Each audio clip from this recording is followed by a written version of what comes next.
Hello everyone and welcome back to I Read 'em, the best Reddit channel in the whole of the world. Yep, that's right. And I know I haven't posted in a while. You may have seen the channel trailer the other day, you know, just introduction about the channel and everything, but seeing that like 20 people watched it, I'm sure you didn't watch it because, you know, YouTube seems to think that even though with the 1,250 subscribers, that only 20 of them want to see the video, and only YouTube thinks that they should only, you know, show the video to 20 people. So I mean, that's just YouTube for you. There's nothing I can do about it. It's literally like a gambling machine, YouTube. That's all it is. There's nothing to do with, even though you put in as much effort as you can, and then it's just luck whether it chooses to promote you or not. And it should be just based on raw numbers. But anyway, we've got two stories today, and let's get on with the first one. Didn't pay for fireplace, ended up with a house full of smoke. Edit. I meant wood stove, not fireplace. I didn't know there was a difference until someone pointed this out to me. A friend of mine used to install stoves and sell firewood.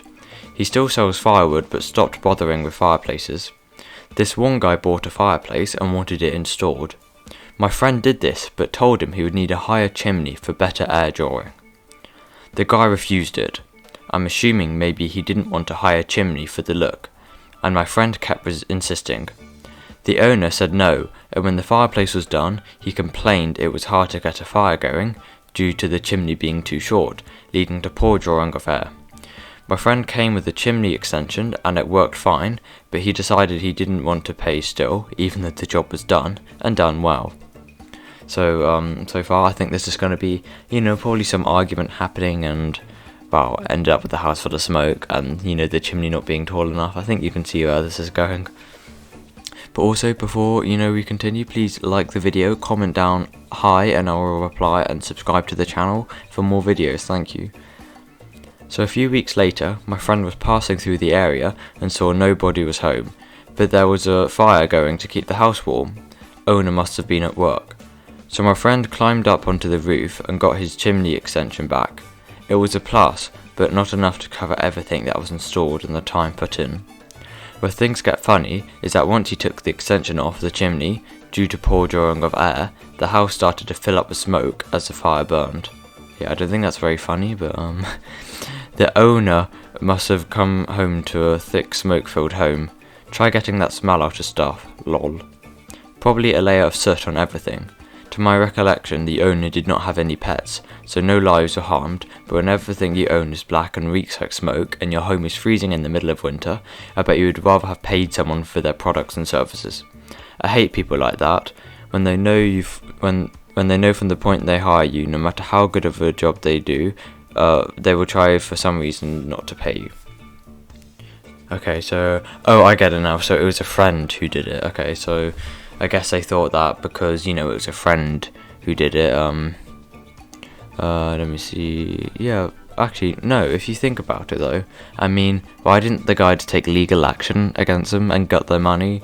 I mean, I'm sorry, but if you're working, you'd probably rather want money than to fill up someone's house with smoke, and I'm sure it's expensive, fireplaces and everything. It doesn't say what country this in, but, I mean, I'm sure you'd rather get your money back, and I'm sure it's a few thousand. Of course, depending on the country and the currency, but I mean, would you rather do that than just take something off the top of the chimney and fill his house full of smoke? Yeah, I don't really, I know it's supposed to be ProRevenge, but I mean, wouldn't you want your money back? I mean, a lot of money rather than just, you know, getting the house full of smoke. Yeah, so that's the end of the first story. So we've got another story today, but you know the drill, guys. Before we continue with the second story of the day, please make sure you click the old subscribe button if you haven't yet. I know some people who are watching are subscribers, so sorry about that. But you think it'd be more than it is, but it's not. It's a lot less. Percentage of people who watch my videos have subscribed, seeing that, you know, lots of people have subscribed, which I'm very happy about. I've spent a lot of time trying to do different channels and none of them have got anywhere, but this one has. But you know what YouTube's like, not recommended videos and all of that. But yeah, so, and also drop a like, because that really helps, and a comment. If you ever see one of those things that's just like rating the video and you're recommended, or ask you to choose, like, was it inspiring or life-changing or something like that, please could you fill those out, because it is supposed to actually help your channel. Yeah, that's all the rambling, so let's get straight into the next story then. I recruited an unwitting army to annoy an a-hole. Back in the early 90s, my friend, I'll call him Lou because that's his name, was selling his RX-7 via an ad in the old print auto trader. It came out every Thursday, so that first weekend was critical for sales. The very first guy that came to see it on Saturday said he wanted to buy it after driving it.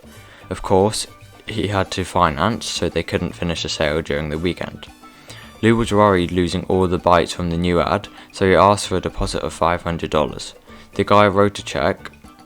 Lou told the rest of the callers that the weekend that it was sold, and unfortunately didn't ask for their numbers in case it fell through. This story predates caller ID availability in my area by a couple of years, so those leads were gone. As you should surely expect by now, the guy flakes on Monday and Lou deposits a check. Payment stopped. Big surprise. Sitting around my flat, we schemed revenge, but we all had to go was on the check. Lucky for karma, there was a phone number printed on it. Our first idea was to write a little program to dial his number repeatedly from my modem, but that would be easily stopped and probably get us in direct trouble. Then Lou got a page from his work. This was back in the one-way pager days. You call the pager's dedicated phone number, it sounds a tone, then you punch digits for the number you want to be sent to the pager. The person with the pager receives the number you entered and presumably calls it. Everyone with the pager made sure that people who needed to get a hold of them had the number for their pager. You'd see pager numbers in print and TV ads all the time for various services. Boom! Angelic choir sings, heavenly lights go off, Lou's page number and my pager number had the same prefix number, middle 3 digits. What if we randomly dial numbers with that prefix and page, them all to this guy's number? So we order a pizza, open some beers, and start looking through the yellow pages at locksmiths and tow truck services to find more pager prefixes. We wind up with a dozen or so. After that, it's half an hour of coding in the old Borland, C++, put together a program that would cycle through our list of known prefixes and add a random final 4 digits to get a random pager. It calls the pager's number, pauses, then dials the a-hole's number and throws a *911 suffix out there for good measure, which is something people with pagers understood to indicate an emergency of some kind. The whole thing was just generating a string like ADT 602XXXYYYY, a-hole number 911, where XXX is a page prefix and YYYY is random. Commas make pauses since you need to connect to the pager service before you can enter the message. Make string, send to modem, wait for no carrier, hang up, repeat. We start eating the pizza and I let it fly. I was very picky about my devices, so my modem was a US robotics courier. You could set an S register to control how long it would sound in each tone when dialing. Uber nerds like myself would keep tinkering with that to get as fast as possible while still being recognised by the phone service. It was very fast. I swag it could run through 4 pages per minute, so this guy would get 240 calls an hour. We just watched it run and laughed our ears off. We realised pretty early on that we didn't really know if it was working, so we wandered down to the 7-Eleven and called him from a payphone, just in case he could somehow trace it to the popo were on the case and watching. A man answered and said, "Hello, I got a page at this number." I heard an audible sigh, and then she just hung up. Gold. We ended up running it for a few hours and then let it go quiet for a few days. Then we scheduled back and start dialing in the middle of the night every few days, plus we had to fire it up by hand randomly whenever we had a party. We checked again from the 7-Eleven after a week and it went to an answering machine, which did the rapid tone at the end of greeting to indicate the tape was full. We reasoned that the line was still ringing anyway, so we kept it for another month or so. Eventually, we got disconnected roaring when we made one of our regular checkups. I'm sure he just changed the number.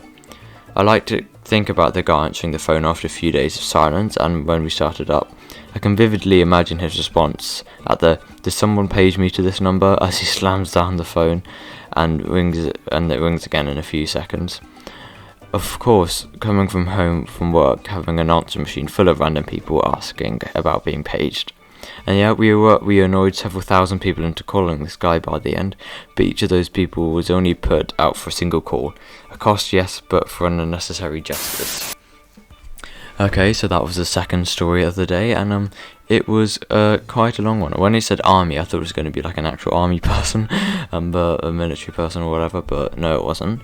So, yeah, I guess revenge on trying to buy a car and kind of like semi-scamming-ish the people who are trying to sell it, and that's her revenge. I mean, it took him a month to change his number, for the guy with the pager. It took him a month to change his number. I mean, that's just ridiculous. Surely if you're getting spammed every day, you know, by many calls and everything, that you would change your number. But I mean, I don't know why this guy didn't, but there must have been a reason. But I mean, a month is a long time to keep up with spam calls for. So yeah, those are the 2 revenge stories of today. I hope you enjoyed the video. If you're bored and you got nothing to do, I've got plenty of videos on my channel, or maybe you just want something on in the background, you know, like just, you know, while you're, I don't know, cooking or something, you might just, or playing a game, you might just want some, you know, ProRevenge stories going on in the background with some commentary. But yeah, please make sure you like, subscribe, click the bell icon, comment down below something for more videos, and that's everything, so goodbye.